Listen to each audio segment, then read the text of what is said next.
From what I could find, the technique that I'm gonna show you in this tutorial was invented by a brilliant knitter, Debbie New.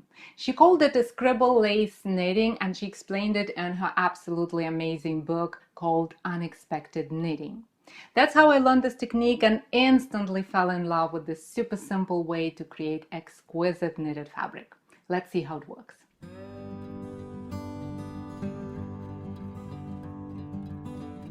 Before we get started, I want to show you what the Scribble lace looks like. So that's what it is. That's basically a very simple piece of fabric made in stockinette stitch, and it has those little scribbles that are created by thick yarn.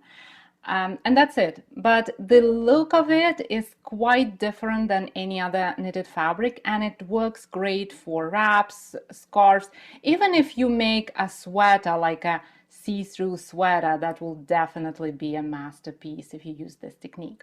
So that's how it looks, and now let's see how to make it.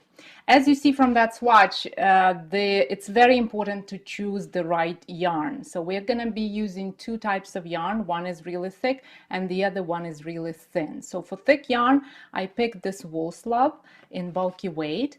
And for thin yarn, I had a bit of a trouble because Debbie New in her book, she recommends to use a thread, basically a sewing thread or a really fine lace weight yarn. I didn't have any of that in the color that would look nice with this yarn, but I do have this extra fine merino wool in DK weight. So it's a bit thick for that project, but this strand is made of 6 plies.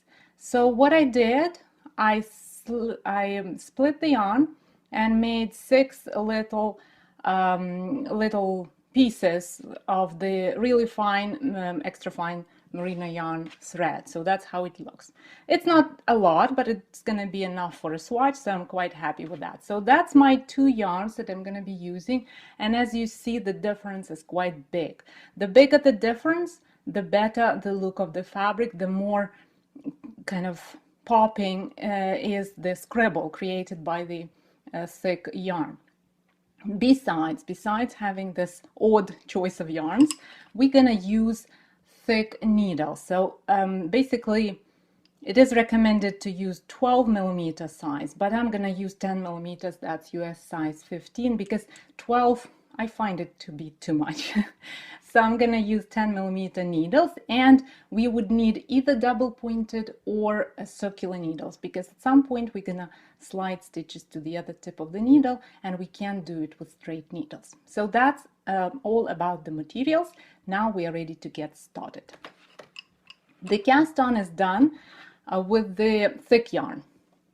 I tried to do it with a long tail cast on. Really didn't like the way it looked, so I'm gonna do the cast on using the knit on cast on. You can use the cable cast on, it's pretty similar and will give a nice result. So I'm gonna make a slip knot and then knit the stitches and place them on the needle. I'll make a small swatch. It's gonna be on 8 stitches, so I'm gonna cast on stitches until I have 8 stitches on my needle. And that's the stitch number 8. Let's double check. It doesn't really matter, I decided I'll make it on 8 stitches. I could make it smaller, but then you won't see that scribble as nicely as it will show on 8 stitches. So I have 8 stitches and the cast on is done. Before we move on, let's attach the fine yarn. And it's quite simple. Simply tie it with a knot to the bottom of the to the thick yarn in the bottom of the first stitch, and move it up, up, up like this. So here we go. Now we are ready to get started. The pattern is 8 rows. The pattern repeat is 8 rows, and I'll explain and I'll show you row by row how it works. In a nutshell, here's what's gonna happen. We're gonna work in a stockinette stitch, and we'll work 1 row in thick yarn and 3 rows in fine yarn. So that's basically the summary of what's gonna be happening here, but I'll show you, like I said, row by row. So the first row, will be worked with the thin yarn. We already did the cast on and thick yarn, so now we switch to the thin yarn. And we simply knit all stitches.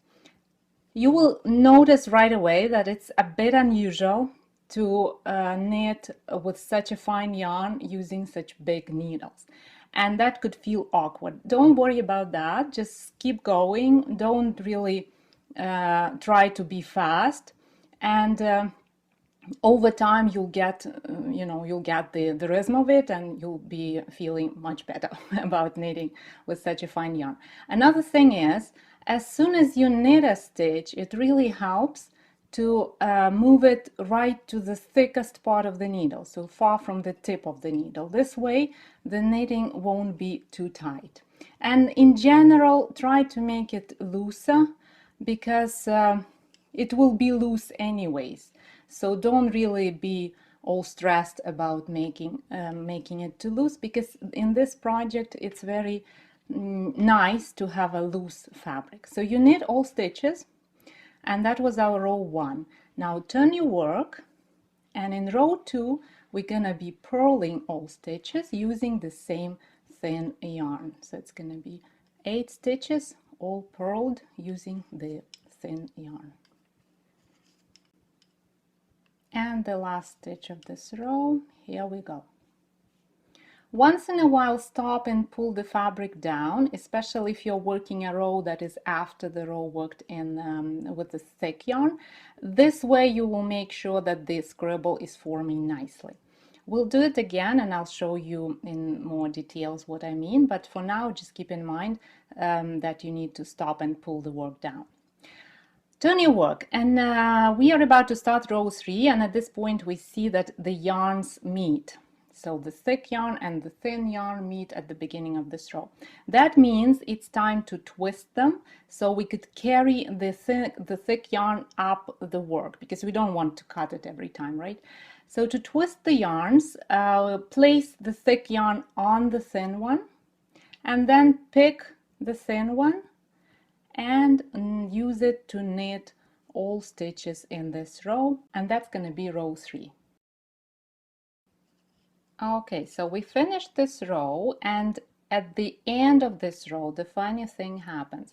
Don't turn your work. That's the point when we're gonna slide the stitches to the other tip of the double pointed needle, or a circular needle if you're using circulars. So simply slide all stitches to the other tip of the needle, so that the thick yarn is now at the beginning of the row. See? And once we have that, you know what, I'm gonna untwist my yarns. They seem to be all tangled.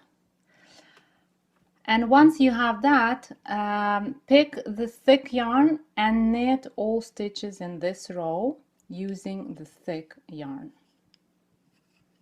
And like I said, once in a while stop and make sure that the scribble is forming nicely, that it's not tangled in there, because this thin yarn, it creates kind of a cobweb. So if you don't pull the work, then it will get all tangled and it will be hard to form that nice scribble. So once you work with the thick yarn and the row that goes after that, remember to pull the work down to form the scribble. Okay, here we are. Now turn your work. You see the yarns meet again, so it's time to twist them again. And then we're gonna use the thin yarn to purl all stitches, because that's the purl side of the stockinette stitch.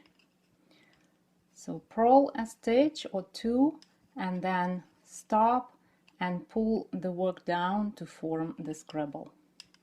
And in just a couple stitches you will see what I mean by a scribble, because it's gonna be right here. See, that's our scribble. That's basically that one row that we worked in a thick yarn. And then stop again, form the scribble, and see, when we pull it down, then it's all nice and it's not tangled at all. It looks quite beautiful. Turn your work. Now it's time to knit the next row using the thin yarn, and this time it's going to be and knit a row. And the last stitch, turn your work. That was our row 6, and now we are moving to row 7. Let's twist the yarns again. It never hurts to twist the yarns, so we know that the side is formed more or less nicely. And then use the thin yarn. Okay, my yarns got really twisted over here, and because it's wool, they kind of stick to each other, so it's not as easy as it is with cotton or other fibers, right? Okay, so now it's row 7, and we simply purl all stitches using the thin yarn. Okay, at the end of this row, because the next row is gonna be in the thick yarn again, at the end of this row we don't turn the work. Instead, we slide the stitches again to the other tip of the needle. And then we pick the thick yarn and purl all stitches. And that would be the last row of the pattern repeat that is worked with the thick yarn. So once again, stop once in a while to pull the work down so that we have a really nice, lovely scribble forming. And that would be it. I'm gonna work 3 more rows in thin yarn again. So I'm gonna work half of the repeat, and then I will show you how to bind off stitches. Okay, that's the 3rd row worked in thin yarn, and now I am about to start a row that is worked in thick yarn. So why do I want to make extra rows until I come to the row worked with the thick yarn? Because we're gonna bind off stitches using the thick yarn. Again, why? Because it gives a better framing to the piece. See, we cast on with the thick yarn, and it gives a nice stable edge, because this yarn is quite flimsy and we want to keep it inside the project, but it's not a good idea to keep it outside because the edges won't be kind of sturdy. They will be quite flimsy and loose. So now I slip slide the stitches to the other tip of the needle, and I start the row that is supposed to be worked with the thick yarn, and I am gonna do it with the thick yarn, but I'm gonna bind off stitches. So knit 2 stitches. The bind off is no different from the regular bind off, but it's important to remember to pull the stitches down. So knit 2 stitches, pull the work down to form them nicely, and then pass 1 stitch over the other like we usually do. And then knit again, pull the work down and pass it over, and keep doing that until you have just 1 stitch left, just exactly the same way as we do when we bind off stitches in any other project.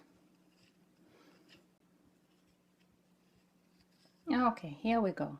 That's the last stitch, so I put the needles aside, and now the bind off edge is really nice, and see, it looks the same as any bind off edge. It's just a chain of stitches. And now that we finished doing that, cut the yarn. I'll put the needles aside, cut both yarns actually, and then pass the thicker yarn through the last stitch, and then pull tight to secure. Here we go. That's our little piece of a scribble lace. Once you understand the basics of the scribble lace knitting, you can make lots of adjustments that would change the look of the finished project. You can change the color of the yarn, you can change the texture of the yarn, you can change the stitch pattern, and lots of other little things. I listed the adjustments that came to my mind in a photo tutorial that is now available as a PDF to the amazing people who support me on Patreon. If you are one of those amazing people, or you want to be one of those amazing people, please follow the link in the description and get the PDF. Thank you for watching this video, and have a wonderful week. I'll see you next Thursday.